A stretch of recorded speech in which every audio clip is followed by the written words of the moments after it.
Hi all. Warhammer The Old World is finally out. So I just wanted to give my impressions on the launch, some thoughts around it, what GW are up to. I've been quite vocal in my commentary about certain things that GW have done over the years. And, I have to just say, and I made another video also talking about the lead up to this release, and so there's some history behind that. I was very critical of the way End Times came about, the way they ended the fantasy game, their rank and file miniatures game, and kind of the disrespect I felt they showed to it with the beginning rules for Age of Sigmar and the lore basically to Age of Sigmar, me detesting that, and after the massive investment into fantasy, and the whole thing was just a big pile of something awful. Now, just as a game, as a thing, I loved Warhammer Fantasy. It played great. I haven't really played any other rank and flank games since, like Kings of War and all that kind of business. But Warhammer Fantasy was the one. I was playing it from about 2004, 2005ish onwards. I think like 6th, 7th edition was fine. 8th edition, meh, not so much. So this edition, what have they done? Well, I can't get my hands on it so far, and that's the first really crazy annoying thing, is that there was just not enough copies of anything. And even though we are talking like old models, even though they're sort of, hey, we've gone in and resculpted this and that on some of them and whatever, we had to chuck in some bigger bases or whatever. Okay, but there's not enough, and I'll talk a little bit about why I think that might be in a bit. But I haven't managed to see the rule book anyway. But from what I understand, and so the videos I've watched of people that have got the rule book, right, and they're explaining what the rules are, it seems to be like a mashup of all the best bits from fantasy games over the years, plus some new ideas that are deemed to work. And it sounds like, on the whole, they possibly do.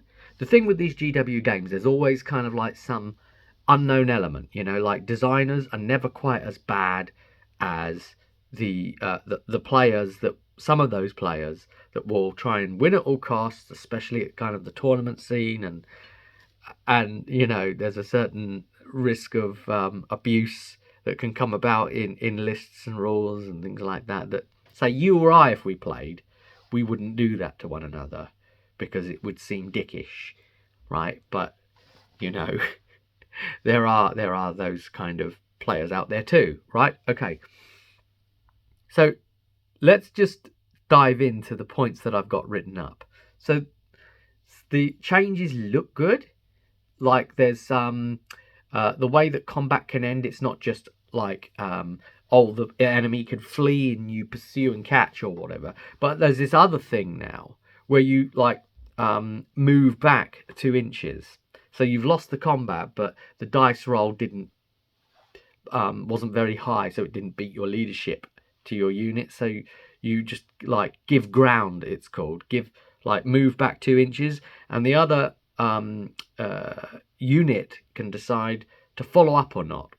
And if they don't follow up, they're no longer in combat because they're not base to base anymore. So there's considerations there for, obviously, if one of those units is, say, a shooting unit, or they need to be freed up for some other reason, like if you had like missile attacks or spell attacks to go into one of those units that can't go into it because they are currently engaged in hand to hand, then hey, there's not engaged anymore. Kind of considerations like that. So there's things there.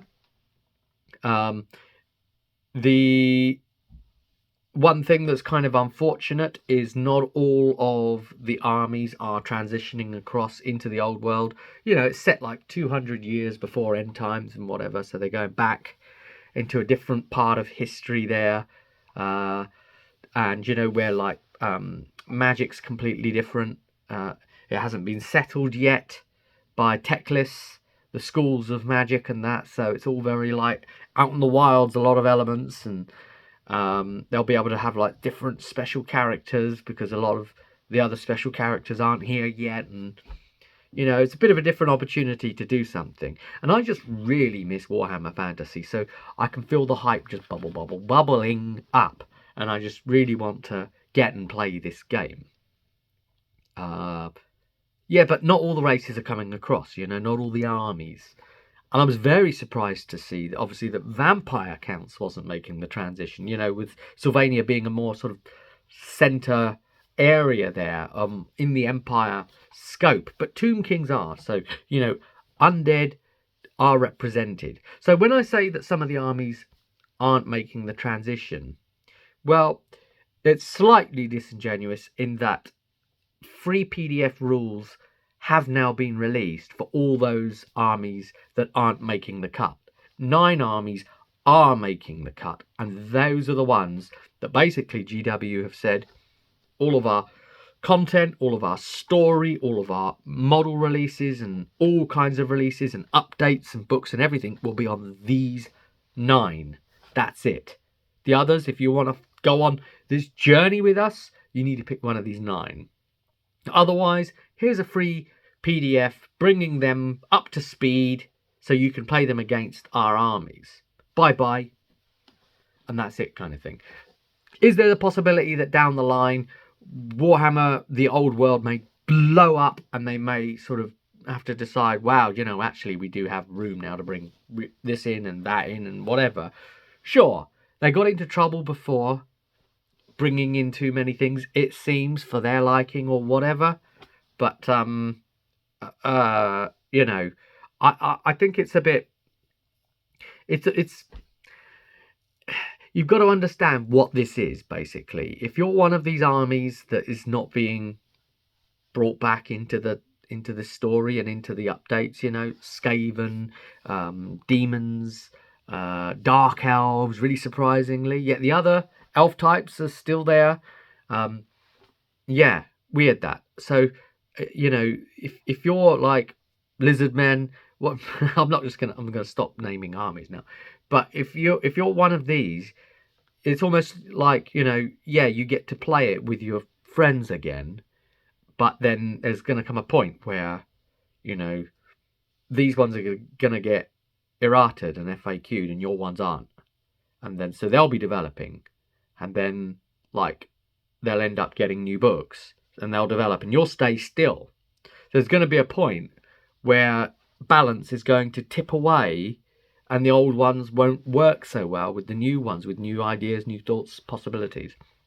This game is going to be handled by a more specialist side division within Warhammer, the people that sort of bring us like Horus Heresy, say, versus 40k. So, that side setting idea, which I think is possibly a good move, this kind of, it's a marathon, not a sprint. Because, Warhammer Fantasy has always been a more longer, more considered game, I would argue, and with more, I think, more tactical variety and personally more fun as well, to me personally. But hey, I think what GW are really saying to those armies is like, well, if you've still got the models, you can use them right now. That's fine. Use them while you save up and paint your new army from R9 on the side. So it's like, you're not going to be able to buy new ones in this range, however, of these old ones. But hey, never say never on stuff coming back, as I say, right? Okay. It's just something. I'm still excited. I can't help it. So base sizes have gone up. That's a thing. So, your standard infantry base size before was 20mm. Yes, your Empireman, your all the way down to your lowliest goblin even, And the minimum base size now for that standard model is going to be 25mm instead of 20. And then, everything's kind of increasing, really, respectively. So say like Chaos Warriors and Orcs and that are like 25mm, so they were always bigger. I think they're going up to like 30mm, And you get the idea, right? Cavalry's going to be a different base and different, you know. Yeah. Well, so they're doing that, and obviously things are going to rank up differently in the unit there, and that will be that'll be a good thing for some of those armies that don't normally rank quite nicely together. Like wood elves and things like that, with all the sticky outy bits that kind of knock each other over when you try to place them all together in the movement trays. But it does run the risk of scale creep getting out of control. So I would prefer they keep an eye on scale creep. Scale creep is basically where over the years an old model of a type looks very small compared to the new models of the same kind. Like decades later, the difference is astounding. Like an old troll, say, might be the size of a very old troll. A very, very old troll might be the size of, say, I don't know, an orc character or something, yeah? Or that's probably orc character's bigger than that old troll now, let's just say. And an actual new troll is what, like twice, thrice the size of an orc character or whatever. So I mean, it puts it all into perspective. They're bulky and tall and all sorts of things. That's scale creep. So I think it's probably inevitable with the modernization of games, but those bigger bases come with other considerations, because the templates are still remaining the same. The flame template and the blast templates, they've got the same dimensions, that 3 and 5 inches blast templates, for example, right? So the amount of bases they cover, there's a whatever consideration there. It takes longer to get to that one, but I guess you can reach the base from the edge quicker, although you always measure from the middle anyway and then scatter from the center of the unit or whatever. So hey, I don't know. Yeah, it would be nice if scale creep doesn't go nuts, let's just say, but they probably are going to go a bit nuts, which it's not nice having an invalidated looking army that, like, if you want to buy new models, then they make the older versions of the same kind look inferior. And GW, we know that they have a real, like, politicized approach where they will just snuff out the old. Like, look at the way that Primaris were, like, snuffing out the old Astartes. What do you do? And like every battle report in White Dwarf was just Primaris. I've stopped reading White Dwarf ages ago now, like, because it just got too much of all that. So here's the thing that I've observed about this release. GW, like, I don't know what it is. Like, maybe someone's been asking them over the years, hey, bring back fantasy, bring back fantasy, bring back fantasy. And they're saying, no, it wasn't selling enough. We can't justify it. We've got to put the profit into our shareholders and all this kind of business. And I've got some rants about that subject, but I'm not going to come off topic here in this video on that. But, this, I'm not necessarily against there being the shareholders bit, in that, but they don't seem to want to make money sometimes, annoyingly, even though they seem to as well want to. And on that front, there wasn't enough stuff around, right? So it's almost as if the executives said, all right, you can have your fantasy release. We'll have to call it something else because we've done the world in now. And yet Total War Warhammer kind of actually proved that the setting is massively popular. There's been 3 games of it now, so I think that's pretty popular. And people are clambering to get it, and the whole stuff is just sold out. And it's kind of shocking to me that they've gotten away with this, being able to just sell out in these limited numbers. It's almost as if the executive said, all right, you can have a very limited release just to test the waters and see if this thing's going to take off, you know. And so maybe, you know, they agree, okay, we'll do this very limited release. And I think, you know, they've been surprised, not surprised. I think there's probably like some people that maybe thought it wasn't going to take off are probably surprised, and there's other people internally probably that always knew that we were clambering to get at this damn thing and that it would be a massive hit. And so far, it's sold out, and I'm sure it's probably going to keep doing it. So they've re-released, you know, as start playing boxes, the Tomb Kings and the Bretonnians. Now, they've done one thing which I've moaned at them in the past that they needed to do, and now they've done it finally. And, you know, I even spoke to them on social media about this, you know, like, how would we do that? And I'm like, here's how you would do that. And that thing was this, like, creating starter boxes with both armies in. That always did my head in, because you always had to make arrangements and try and find someone else to play the other army, and then you're just spending more on models you don't need or want and can't use, and it gives you that headache all the time. And then you've got that multiple eBay sets of that particular range for sale, and then they're suddenly that much cheaper than everything else in the range. And it's just that thing going on. Now they've got like an individual army. So you've got the rule book, and you've got the starter army with all the stuff and those nasty little red whippy sticks and the dice and whatever. So the whole starter thing, right? But army focused, one army in the box. That's how it always should have been, yeah? And now they're doing that. So good, I say. Now, you know, because it's not like if you've got both, you're going to be a rep. You know what I mean? You're paying to be a rep or whatever, you know. So that's amazing. But they've got away with just doing like Tomb Kings and Bretonnians, who to me, correct me if I'm wrong, some of you will say I'm wrong, to me they never felt like two of the most popular.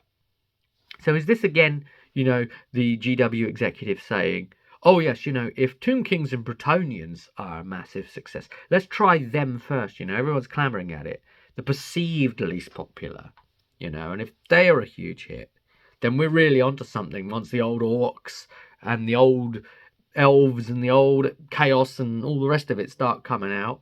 You know what I mean? Like a little bit of a proof of concept thing, you know, handled as a specialist-ish game.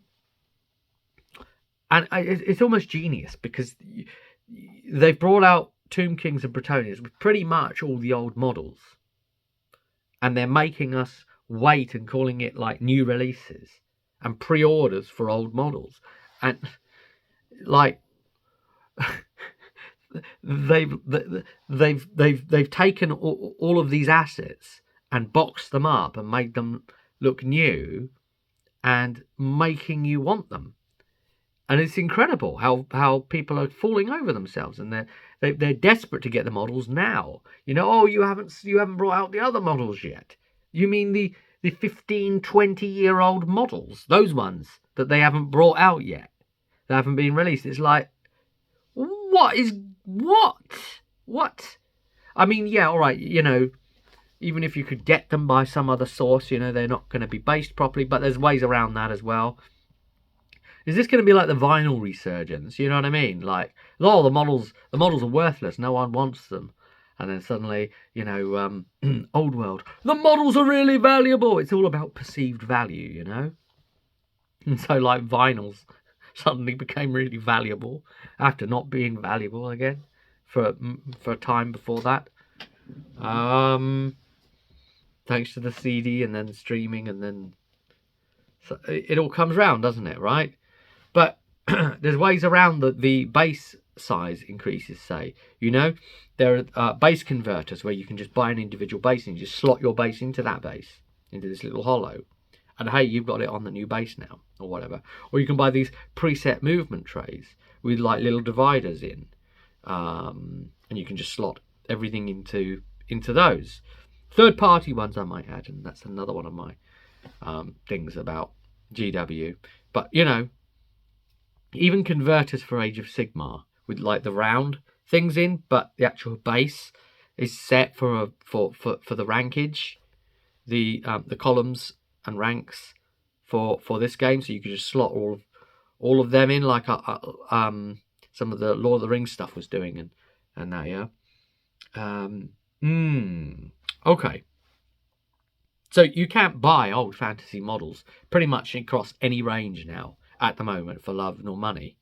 And Tomb Kings and Bretonnians officially came out and sold out. Now I get that. Whatever. You know, these 15-odd-year-old models. It's genius. They've made you want them. It's a stroke of brilliance from, you know, a sales point of view. It's so clever. And you know, they've announced orcs and goblins next. And that's my old army, which I've got a load of models all kicking around for. Do I want to transition, bring them into this edition? I don't know. You know, it was a lot of years ago. I'm a different person now. Different temperament, different ideas. Maybe I want a different kind of army now to satisfy my current gaming needs. I don't know. But that old models thing, you know, I can't buy anything. So the ones that, for instance, are available and still playable in the Age of Sigmar game, those have sold out, which makes it look like the Age of Sigmar game's really popular. Oh, Sigmar's suddenly selling. It's not suddenly selling.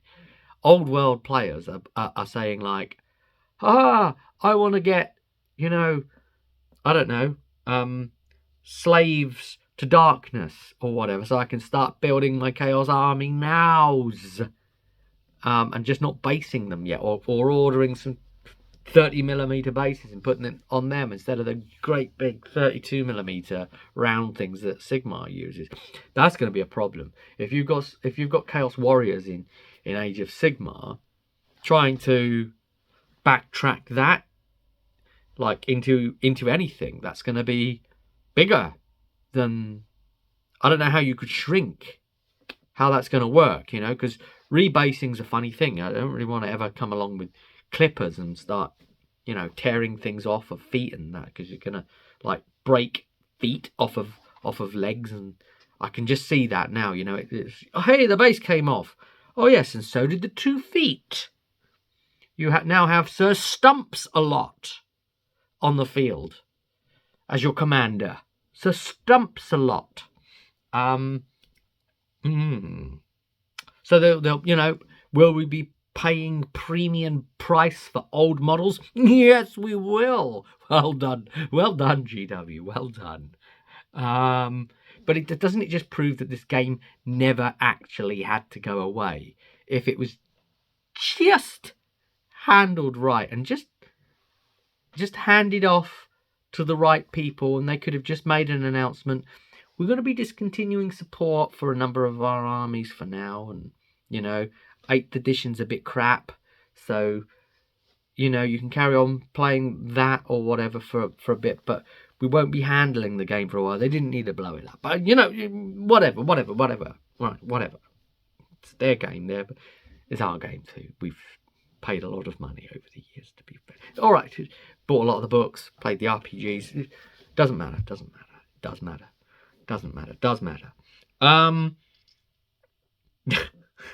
It's a big buy-in, isn't it? It's a huge investment, financially and emotionally, and these people are emotionally invested. You know, these people, me being one of you, right, are massively invested in this thing and have poured hours into the communities and the forums, and like, I'm still friends with people that I met from like Storm of Chaos and that I only know online and stuff. It's just wild, you know.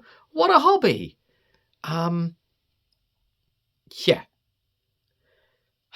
You know, it is a big investment getting into any kind of game like this, but especially a Warhammer fantasy type game. You know, you're buying sprues. Remember, you're not buying models. That's a, you know, important thing to remember. I think, you know, you're buying packs of sprues. So this kind of like fever of, oh, I wanna buy me some troops. No, you're buying sprues. That's what you're in that shop buying. You're buying sprues. You know, and very often, you know, I just confront you with that as like the bucket of cold water, because be honest with yourself. How often do they stay sprues? Right? Like in your pile of shame. All right? So there's a thing there, and I've done it too. And then, you know, you have to build and paint them, and that's a massive thing. Even just building models takes ages and ages. And then the scenery and the investment of how to do a 6x4 table, if you're going to be able to do and going to do that, and it's just a huge deal, you know, to set all of that up. So much effort you have to put in. The other games don't make it that hard for you to play them, but there's something special about this game and the people that play it, you know. So what stopped the original? What stopped the original fantasy, though, you know? Well, from what I heard, it was a combination of, you know, power creep, which I point the finger personally at he who shall not be named, you know. I don't want to beat up on one guy too much, you know. It's kind of GW's responsibility and fault because they kept letting the bloke make more books after clearly things had been torn apart. The great destroyer of worlds. He who silver surfed across the settings. I'm not going to say his name, but it's not right really to focus too much. But hey, you know, apparently it wasn't selling that much, you know. It was like their third selling game or whatever. Apparently Lord of the Rings was outselling it. I don't know, like some factions weren't getting new model kits, so, you know, how were they going to buy something anyway? Like Bretonians, I know, that felt snaky about that topic. It's like, what do you mean they're not selling? There's nothing to buy. What do you want me to buy? And, you know, this whole thing about maybe like they couldn't control the IP and that, which, you know, orcs are like Middle Earth and elves are Middle Earth, and actually we can't actually control any of the IP of all of this, and they love to be able to control the IP. And as soon as Age of Sigmar happened, note how they just renamed everything and kind of, you know, it's Aurochs now, and that trend across all the other stuff, yeah. And so then they really could try to take you to court, and there's, you know, that tendency from GW to kind of take people to court and stop the rule of fun, basically. When, you know, at their roots, you know, they were a gaming hobby company and should have had a little bit more generosity of spirit, arguably, especially when it came to things like army creators by third parties. And then GW kind of, you know, put a block on some of those passionate people that were bringing, say, army creation tools to the masses for free or for payment, whichever, right? And shutting all that down just to then bring out their own, what was inferior version. I don't know about now, but there was problems comparatively at the time when I looked at it all back then, you know, and so on it goes. And it's just all those kind of stories just leave a bit of a bad taste, and you can kind of build this picture up. I don't know. And, you know, you can take all your armies and you could probably go and play Kings of War with them all, and they all convert over. And obviously Kings of War have done that to go after the disenchanted Warhammer fantasy lot. But, yeah, we've got a bit of effort now, you know, worrying about sort of rebasing, and we have to buy new stuff. And I haven't played Kings of War. I'm told it's good. I don't know. This was my first love. You don't kind of forget it, though, you know? And I sort of already know these rules quite well. So, now, one of the things that GW games do wrong across a lot of their systems is rules bloat. So, I don't know anything about 40k 10th edition, right? But I did attempt to cross over from 8th edition 40k into 9th edition 40k. And 8th edition I played quite happily.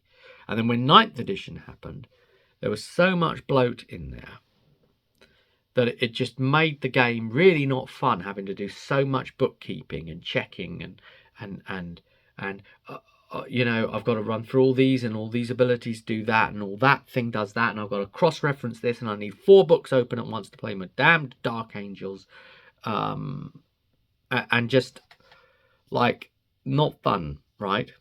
That wasn't fun.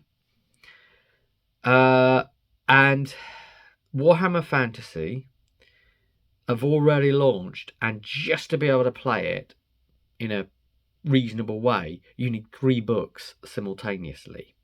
3 books. So that's just how they started, before the editions of whatever rubbish come out as like supporting books. And hey, here's some more rules, so you need this book now.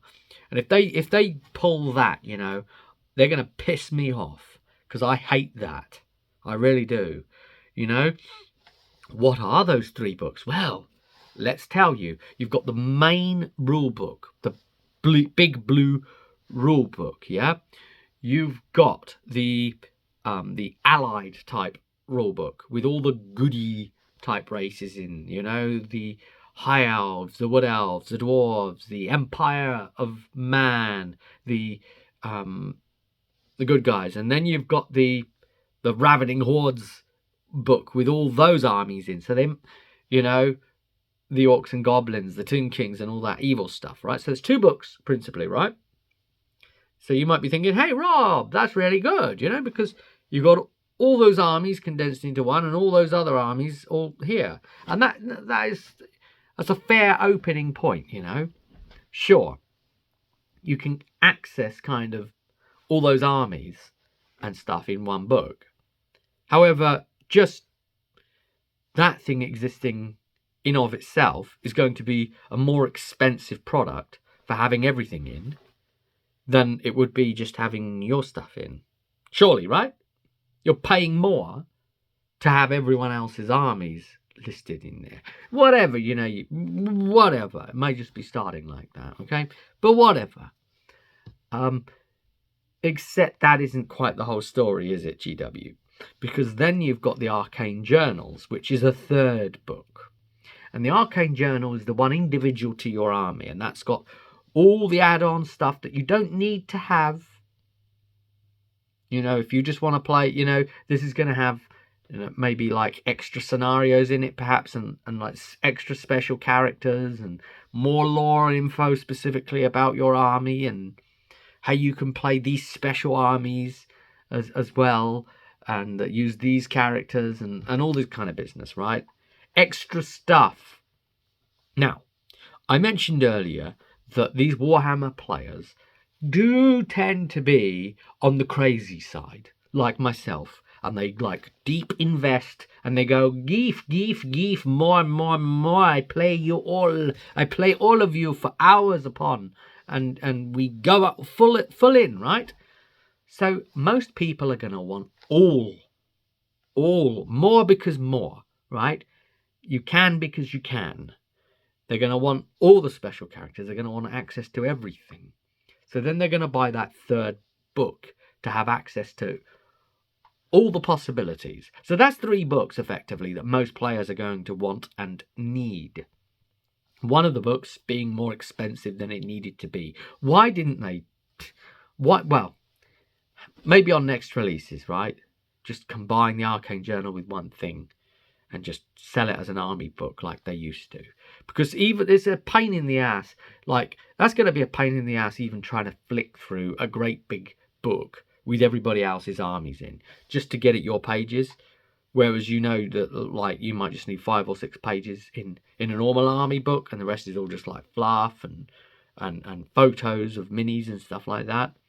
And you can get to what you need quicker, right? Whereas if it's everything else, it's all just there and in the way and stuff, yeah? But it's not a great start, is it, principally, you know? Kicking off with 3 books, you know? It makes me worry about the future. And yet, here we are. It's bloody Warhammer Fantasy 9th edition, essentially. I've got to play it. So I'm approaching this tentatively and excited at the same time. I don't know how to feel, you know.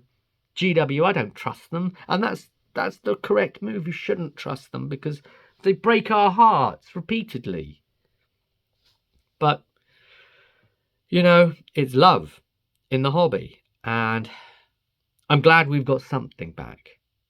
And that's the other thing, right? Talking about like old armies that are not going to be supported, yet, right? And like them saying, oh yeah, there's too many armies to properly support. Okay, so we can only do these armies, right? Okay, all right, sure. Except they did all that talk, didn't they, years ago about like, oh, here's Kislev and all these units that Kislev have, right? Which haven't been breathed about. So I guess they come under the umbrella of Empire of Man, but there's like a whole range of models. So what's that about? So if they've got their own whole range of models and types of unit, you know, polar bear dudes and all this kind of stuff, right? That's like feeling like its own army at this point, like sub-faction kind of thing going on. And if they're going to do that, isn't that kind of a new army? And if they do Cathay, isn't that kind of a new army? You know, isn't it almost like a snub at like vampire counts, say, and dark elves? Aren't they going to be thinking, dude, we're the Druki, you know? How have high elves and wood elves made the cut and we haven't? What gives, you know? I don't know, you know?